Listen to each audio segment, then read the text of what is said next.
नमस्कार मित्रांनो, मी Nilesh Kumbhar, Gharda institute of technology Khed Ratnagiri या महाविद्यालयामध्ये मी असिस्टंट प्रोफेसर म्हणजेच सहाय्यक प्राध्यापक म्हणून बरीच वर्षे काम करत आहे। हा व्हिडिओ बनवण्याचं कारण म्हणजे मित्रांनो, ज्यावेळी आपण इंजिनिअरिंगच्या पहिल्या वर्षी किंवा दुसऱ्या वर्षी ॲडमिशन घ्यायचं असतं आपल्याला, त्यावेळेला आपल्याकडे काही महत्त्वाची डॉक्युमेंट्स कागदपत्र हवी असतात। बऱ्याच वेळेला काय होतं, आपल्याला खूप अडचणी येतात आणि एखादं कागदपत्र आपल्याकडे नसेल तर आपली खूप पळापळ होते। काही केसेसमध्ये आपल्याला मिळणारे सीटसुद्धा जाऊ शकते, म्हणजे किंवा घेतलेलं ॲडमिशनसुद्धा कॅन्सल होऊ शकतं।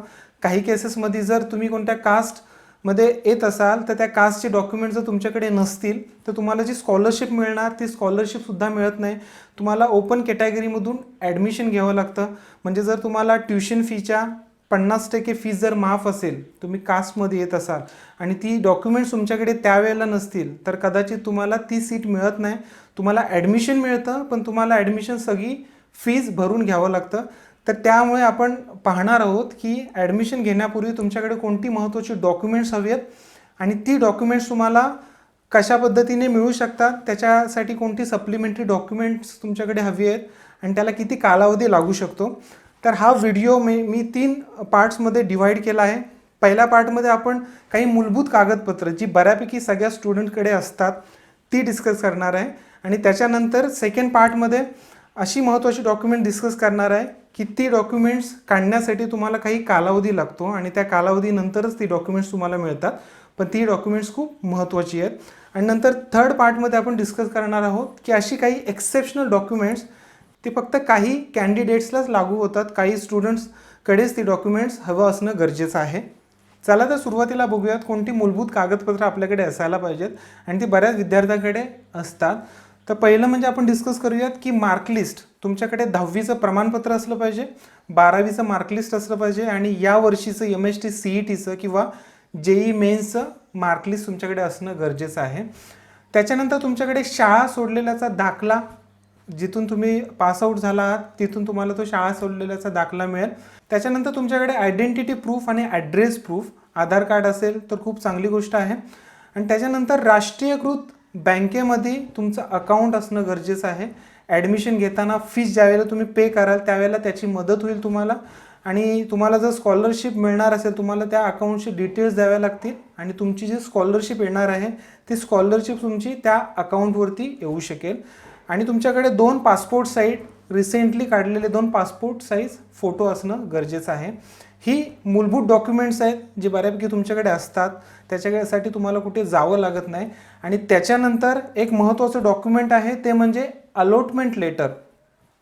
मित्रांनो, तुम्हाला आत्ता ज्यावेळेला गव्हर्नमेंट एक नोटिफिकेशन काढेल ॲडमिशन संदर्भात त्यावेळेला तुम्हाला त्या नोटिफिकेशन थ्रू अप्लाय करावं लागेल, त्याला आपण कॅप म्हणतो, सेंट्रलाइज ॲडमिशन प्रोसेस। त्या प्रोसेसमध्ये अप्लाय करण्यासाठी एकतर तुम्ही जवळच्या इंजिनिअरिंग कॉलेजमध्ये संपर्क साधू शकता, नाहीतर आजूबाजूला तुमच्या जर इंटरनेट कॅफे असेल तर त्या इंटरनेट कॅफेमध्ये जाऊनसुद्धा हा फॉर्म भरू शकता। आणि तो फॉर्म भरल्यानंतर एक मेरिट लिस्ट लागेल आणि तुमचा कॅप राऊंड फर्स्ट ज्याला आपण म्हणतो तो स्टार्ट होईल। तुम्हाला ऑप्शन फॉर्म भरायचा असतो। ऑप्शन फॉर्ममध्ये तुम्हाला कॉलेजेस टाकायचे असतात की तुम्हाला कोणत्या कॉलेजमध्ये ॲडमिशन घ्यायचं आहे आणि ते टाकल्यानंतर ते कॉलेज जर तुम्हाला अलॉट झालं, ते कॉलेज जर तुम्हाला तुमच्या मार्क्सनुसार मिळत असेल तर तुम्हाला एक अलॉटमेंट लेटर मिळतं आणि ते अलॉटमेंट लेटर तुम्हाला डाउनलोड करावं लागतं की हे कॉलेज तुम्हाला मिळाले म्हणून। आणि तेही जवळच्या इंजिनिअरिंग कॉलेजमध्ये फॅसिलिटी प्रोव्हाइड केलेली जाते की तिथे जाऊन तुम्हाला सही शिक्का घ्यावा लागतो आणि ते अलॉटमेंट लेटर घेऊन तुमची ही आत्ता जे आपण डॉक्युमेंट डिस्कस करतोय ती डॉक्युमेंट्स घेऊन जे कॉलेज तुम्हाला मिळालं आहे त्या कॉलेजला जाऊन तुम्हाला ॲडमिशन घ्यावं लागतं।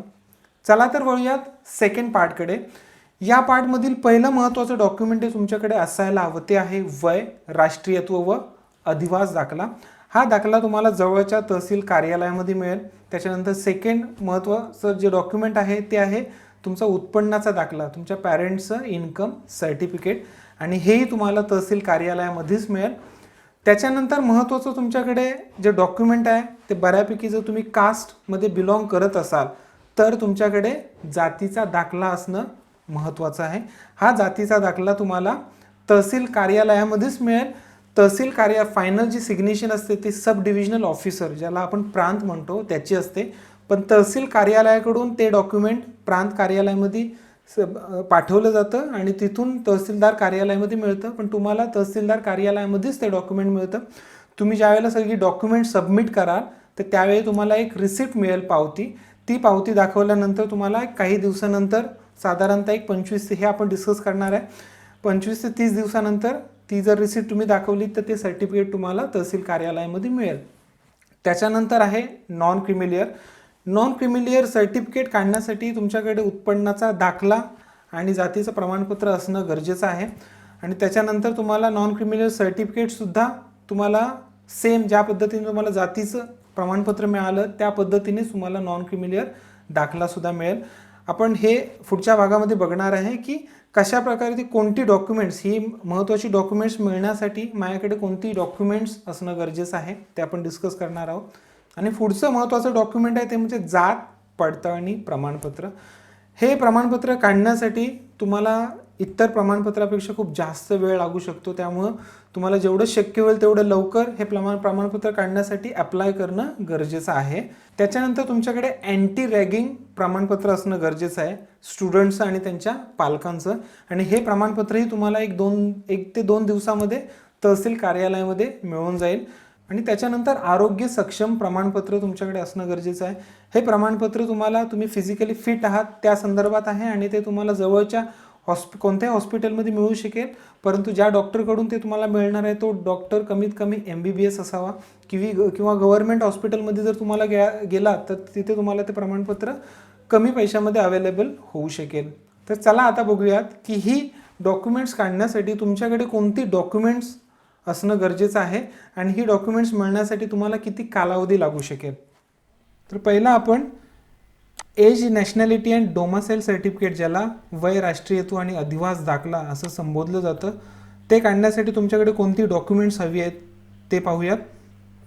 तर इथे तुम्ही पाहू शकता आवश्यक कागदपत्र. पहिला तुमच्याकडे प्रूफ ऑफ आयडेंटिटीसाठी किमान एक डॉक्युमेंट हे असणं गरजेचं आहे. इथे जे मेन्शन केले या डॉक्युमेंटपैकी याच्यामधलं एक डॉक्युमेंट तुम्हाला हवं आहे.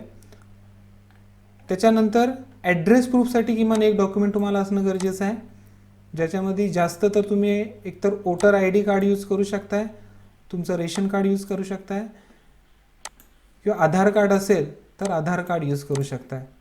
2 डॉक्युमेंट झाली. तिसरं डॉक्युमेंट जे आहे ते याच्यातलं किमान एक डॉक्युमेंट, इथे मेन्शन केलेल्यातलं कमीत कमी एक डॉक्युमेंट तुमच्याकडे असणं गरजेचं आहे. बऱ्यापैकी रेशन कार्ड आपल्याकडे असतंच. त्याच्यानंतर एज प्रूफ, जर तुमच्याकडे लिव्हिंग सर्टिफिकेट असेल, स्कूल लिव्हिंग सर्टिफिकेट, हे तर तुम्हाला ॲडमिशनसाठी लागतंच, तर तेही ग्राह्य धरलं जातं एज प्रूफसाठी.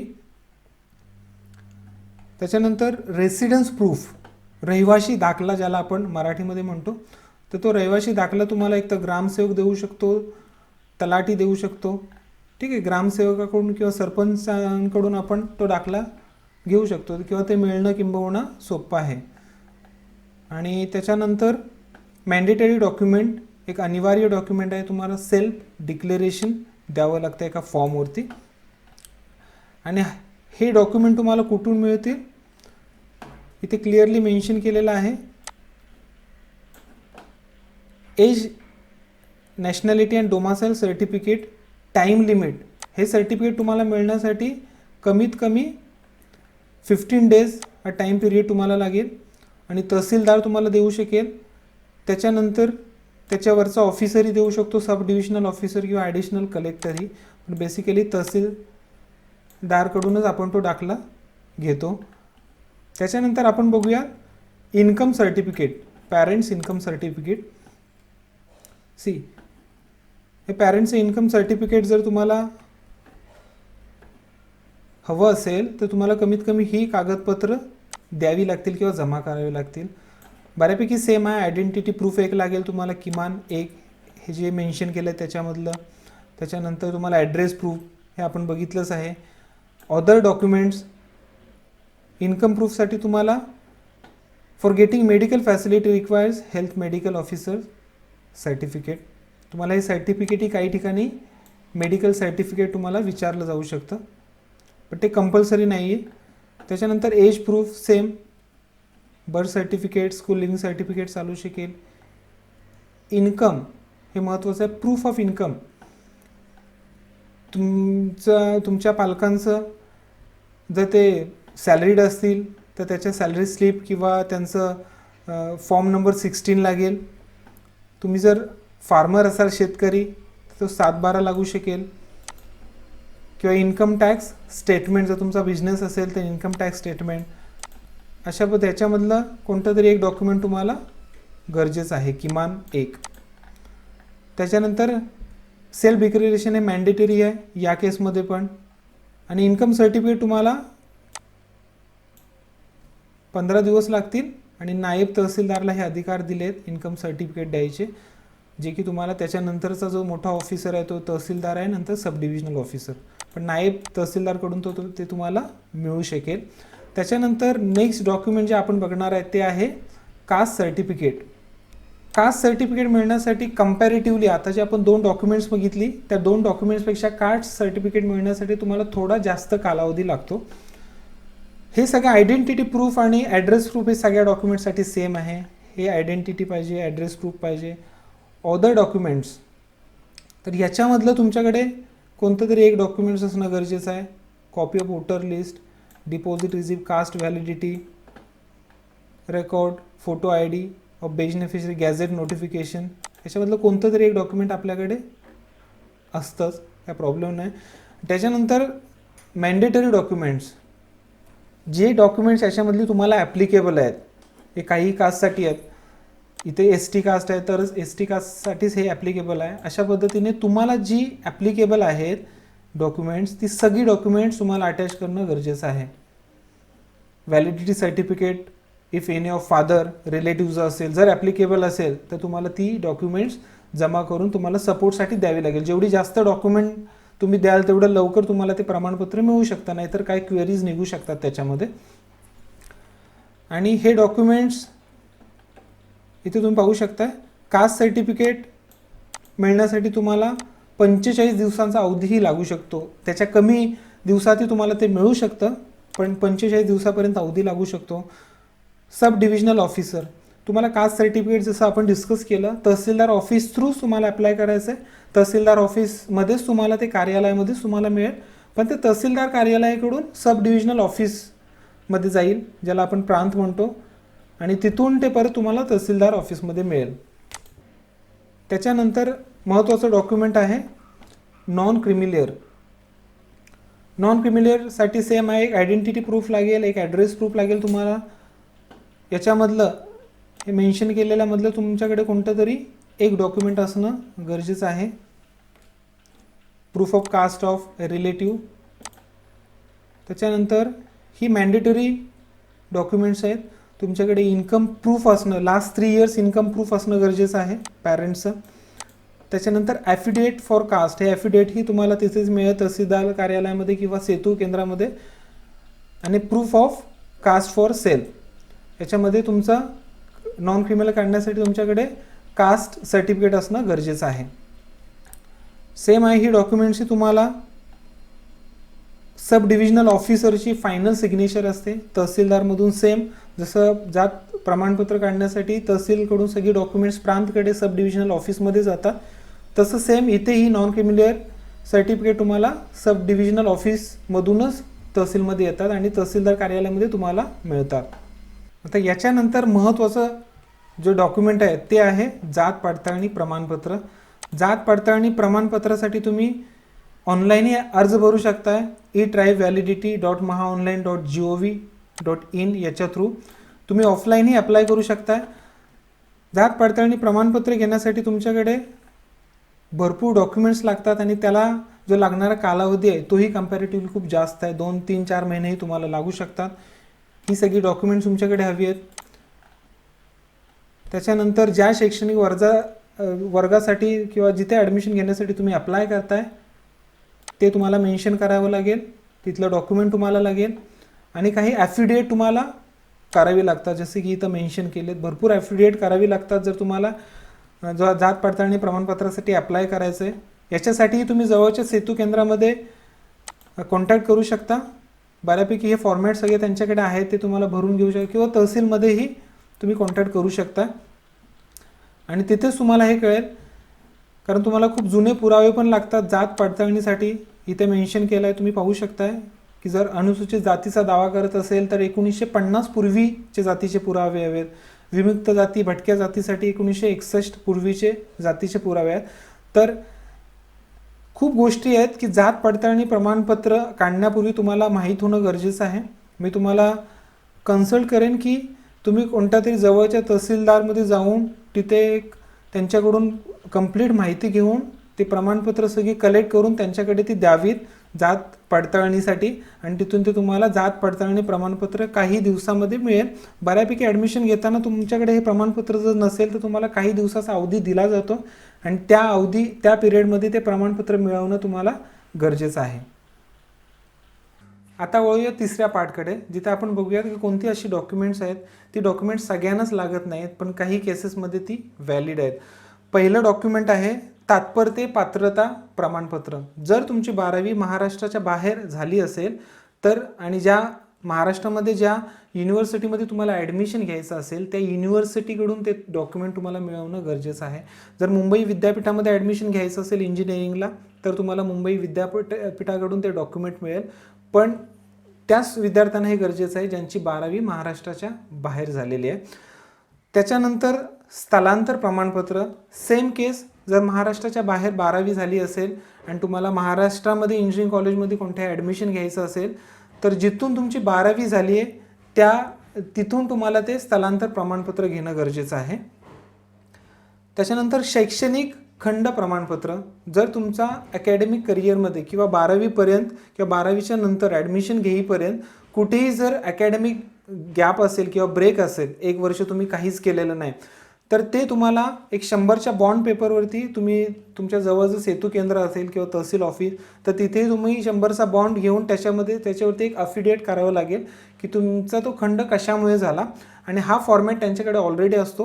तिथं जाऊन तुम्हाला फक्त सांगावं लागेल की मला खंड प्रमाणपत्र हवं आहे. तर ही सगळी डॉक्युमेंट्स तुमच्याकडे असणं गरजेचं आहे. आता थोडं कास्ट वाईज आपण डॉक्युमेंट्सवरती नजर टाकूयात. कास्ट वाईज डॉक्युमेंट्स तुमचे चेंज होतात किंवा कोणत्या कास्टसाठी कोणतं डॉक्युमेंट नाही लागत. इथे तुम्ही पाहू शकता माझ्याकडे एक टेबल आहे ज्याच्यामध्ये क्लिअर मेन्शन केलेलं आहे. ही सगळी डॉक्युमेंट्स आहेत. टोटल 19 डॉक्युमेंट तुम्हाला लागू शकतात. काही डॉक्युमेंट्स एक्सेप्शनल आहेत, जसे दी डॉक्युमेंट्स आपण तिसऱ्या पार्टमध्ये डिस्कस केलेले आहेत. थर्ड पार्टमध्ये ही ऑप्शनल आहेत. तर याच्यामध्ये बऱ्यापैकी इथे कास्ट मेन्शन केलेले आहेत. इथे तुम्ही पाहू शकता या सगळ्या कास्ट आहेत आणि या कोणत्या कास्टसाठी कोणतं डॉक्युमेंट नाही लागत हे इथं मेन्शन केलं आहे. तर बऱ्यापैकी सगळी डॉक्युमेंट सगळ्या कास्टला लागत आहेत. पण काही specific document caste related document जर सोडले, जसं इथं तुम्ही बघू शकता की हे एक प्रमाणपत्र आहे जात प्रमाणपत्र ओपन कॅटेगरीसाठी लागू नाही होत, खुल्या वर्गासाठी. त्याच्यासाठी जात वैधता नॉन क्रिमिलियर कोणतेही प्रमाणपत्र लागत नाही. आणि नॉन क्रिमिलियर जे प्रमाणपत्र आहे ते इथं तुम्ही बघितलं तर एकतर खुल्या प्रवर्गासाठी ते लागू होत नाही आणि अनुसूचित जाती जमातीसाठीही नॉन क्रिमिलियरची गरज नाही, परंतु बाकी कास्टसाठी नॉन क्रिमिलियर तुमच्याकडे असणं हे गरजेचं आहे. त्याच्यानंतर ऑलमोस्ट सगळी जी डॉक्युमेंट्स आहेत इथे तुम्ही पाहू शकता ही सगळी डॉक्युमेंट्स ऑलमोस्ट सगळ्या कास्टसाठी ॲप्लिकेबल आहेत. तर मित्रांनो, मी आशा करतो की ही इन्फॉर्मेशन आणि हा व्हिडिओ तुम्हाला आवडला असेल. तर अशाच पद्धतीची इन्फॉर्मेशन किंवा व्हिडिओ पाहण्यासाठी या चॅनलला सबस्क्राईब करणं विसरू नका आणि त्याच्यासमोर जे बेल आयकन आहे त्याच्यावरती पण क्लिक करा. भेटूयात माझ्या पुढच्या व्हिडिओमध्ये. धन्यवाद.